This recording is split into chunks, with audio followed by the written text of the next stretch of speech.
그들에게는 내 질문이 잔인했을지 모르지만 나는 국민의 대표였다. 그리고 지방자치 확립은 너무도 중요했다. 실행할 의지가 있는지 묻고 따지고 캐야 했다. 내 질문에 관련 장관들은 어물쩍 넘어갈 수 없었다. 꼼짝없이 답변을 해야 했다.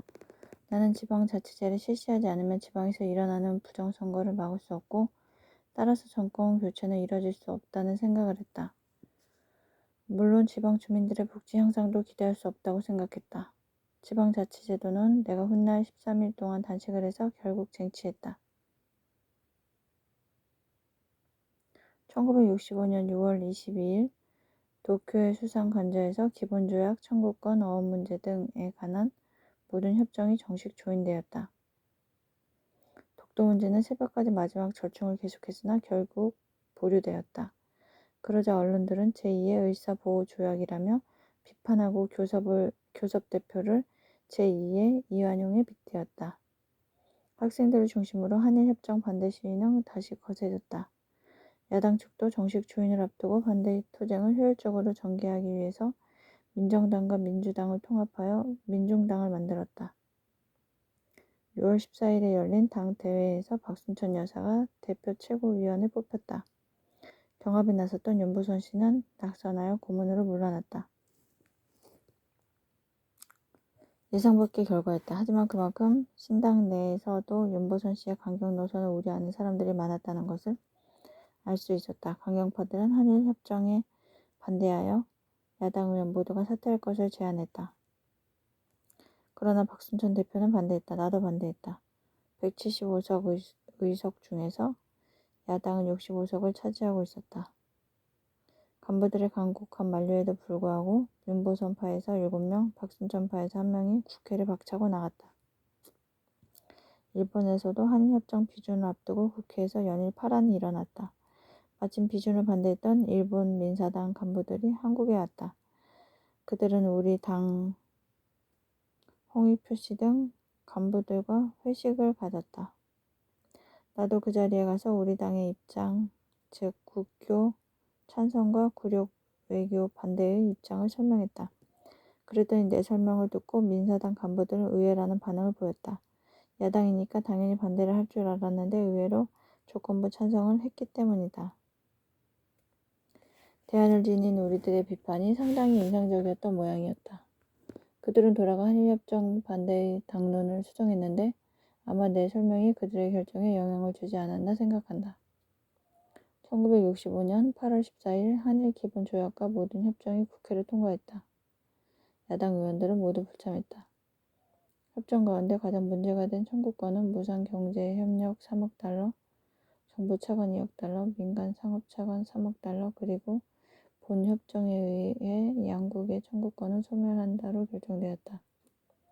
어업관계협정에서는 연안 기선으로부터 12해리를 전관 수역, 그 북쪽에 공동 규제 수역을 설정한다는 내용이 통과되어 이승만 라인도 소멸했다. 나는 협정 내용을 보고 분노를 넘어 수치심에 어찌할 바를 몰랐다. 우선 대일 청구권 3억 달러는 역대 정부가 요구한 액수 가운데 최저였다.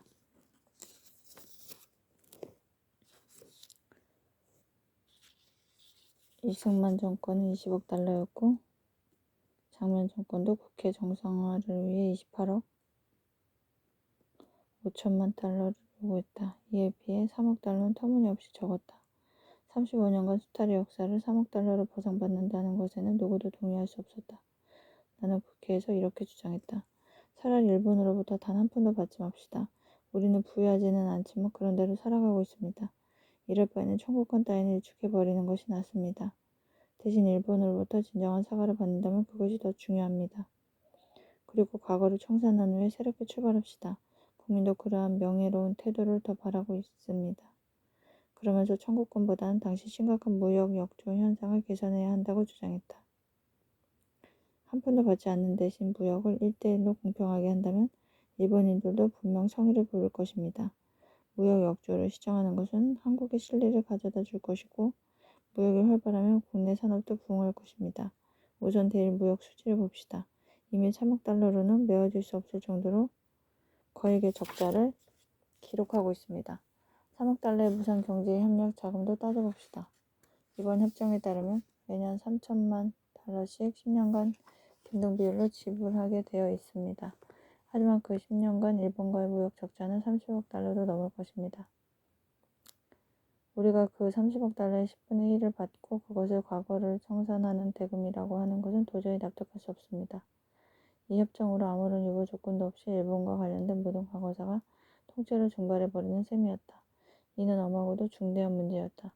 히로시마 한국인 피폭 사건, 한국인 노동자 강제 연행 사건, 종군 위안부 문제, 사할린 교포 송환 문제 등 숱한 비극적 사건이 산재해 있는데도 이제 법적으로는 아무런 방법도 취할 수 없게 되었기 때문이다. 나는 결의와 역사 앞에 죄를 짓는 행위라고 생각했다. 본 조약과 협정이 비준된 후 서울의 대학생과 고등학생 1만여 명이 비준 무효를 외치며 시위를 벌였다. 정부는 위수령을 발동하고 군인을 동원해서 진압했다. 학생과 시민들의 비준 반대 시위도 야당 강경파들의 명분이 약한 무조건 투쟁의 여파로 열기를 증폭시키는 데 실패하고 말았다. 결과적으로 야당은 대외적인 국익도 지키지 못했고 대내적인 입지도 강화시키지 못했다. 야당은 추락을 거듭했다. 한일협정을 체결한 후 박 정권과 일본은 급속히 가까워졌다.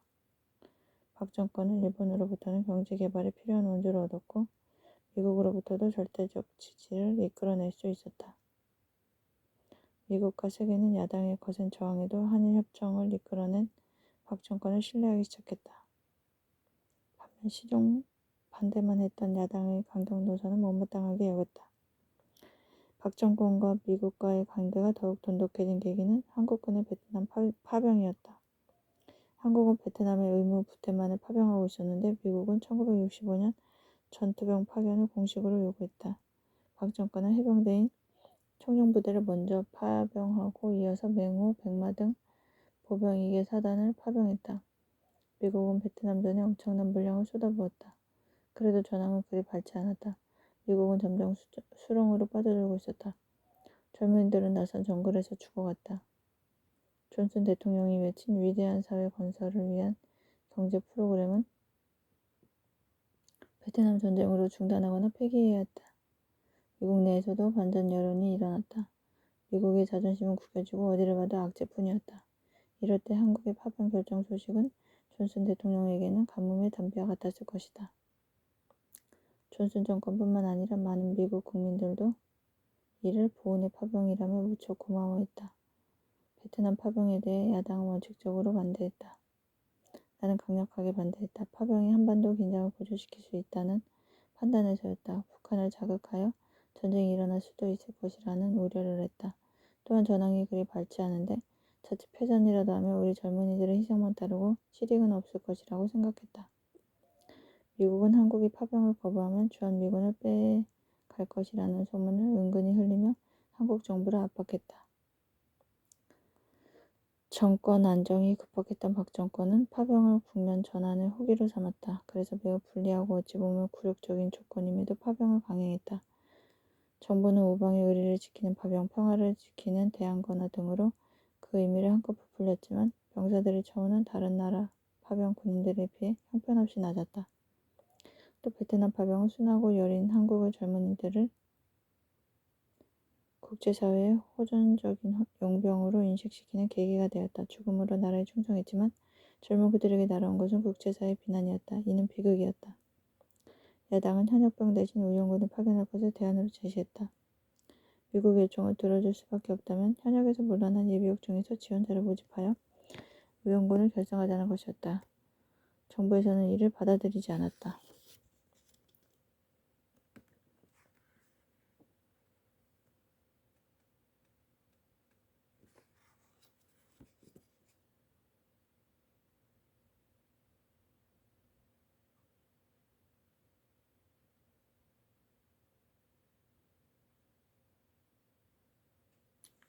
한편 윤보선 총재를 중심으로 한 강경파는 베트남 파병을 미국의 용병화이며 외열이라고 강력히 반대했다. 하지만 이 같은 주장은 국민의 지지를 받지 못했고 미국과의 틈새는 더욱 벌어지고 말았다.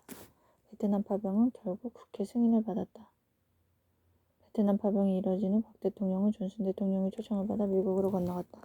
최고의 한 달을 받은 박 대통령은 내셔널 프레스 클럽에서 연설까지 했다.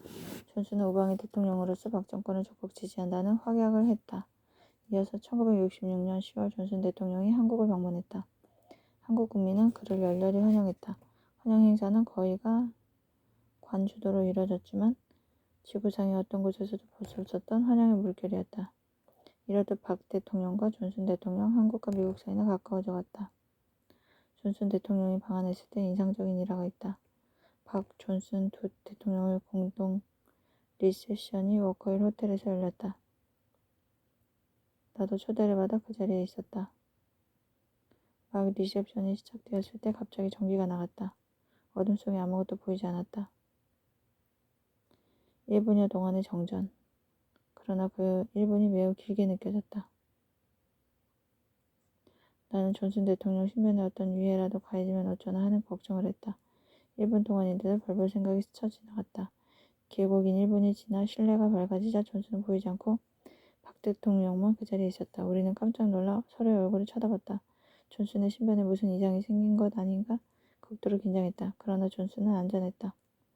정전이 되는 순간 경호원들이 대통령을 에워싸고 미리 벽면에 설치해둔 회전창으로 이끌어 안전하게 그곳을 빠져나간 것이다. 나는 그들의 빈틈없는 경호실에 감탄했다. 파병에는 반대했지만 이미 파병한 이상 우리 젊은이들이 주둔하고 있는 현장에 찾아가 봐야 한다고 생각했다.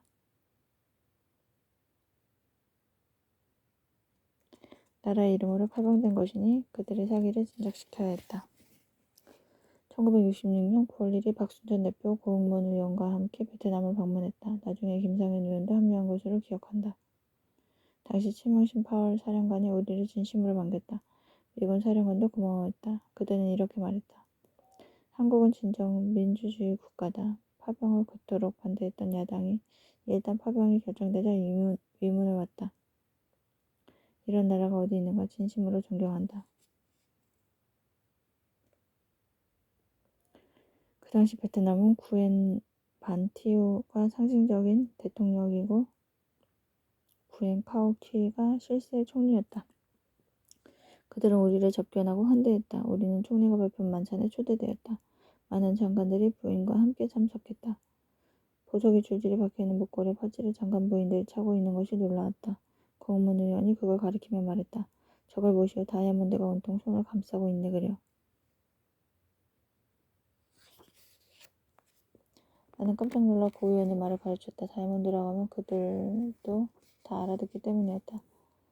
다음 날 남베트남 군인들이 LST를 타고 전선으로 이동하는 것을 보았다. 병사들은 가족은 물론 집에서 키우던 닭까지 모두 데려갔다. 병사들은 가족을 놔두면 누구도 안전을 보장해 줄 수 없기 때문이라고 했다. 나는 그 광경을 보면서 어젯밤 기름진 만찬이 생각났다. 군인들이 가족까지 모두 데리고 전선으로 떠나는 나라에서 장관이나 고관들은 호화 생활을 하고 있었다.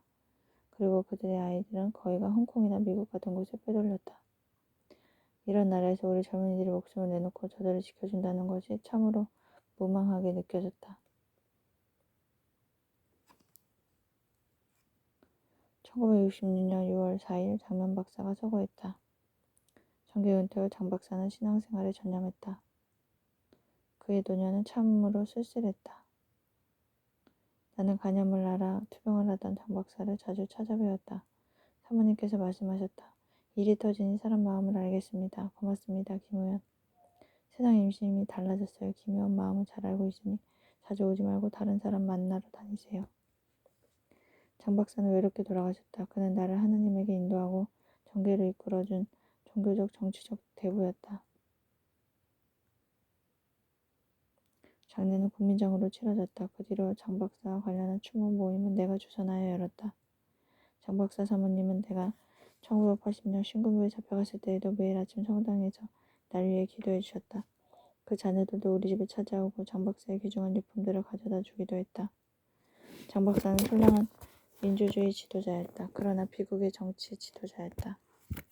박 정권은 1965년부터 1969년까지 미국의 강력한 지원과 일본의 차관 및 무상 자금, 베트남 파병에 따른 본국 송금, 베트남 군수 산업 호황 등의 힘입어 경제를 안정시키고 경제 성장의 동력을 얻을 수 있었다. 박 대통령의 집권 시기 중 절정기라 할 수 있다.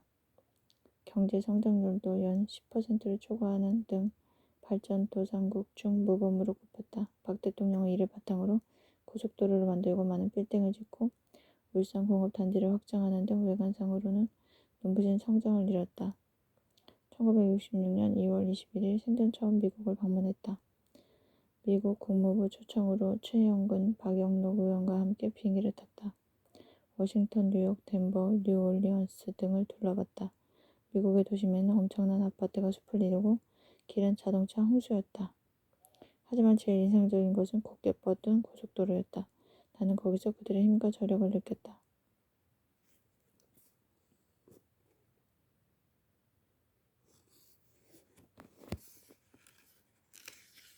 다시 유럽으로 건너가 프랑스, 영국, 독일, 이탈리아, 인도 등도 둘러봤다. 선진국에는 우선 자유가 있어 좋았다.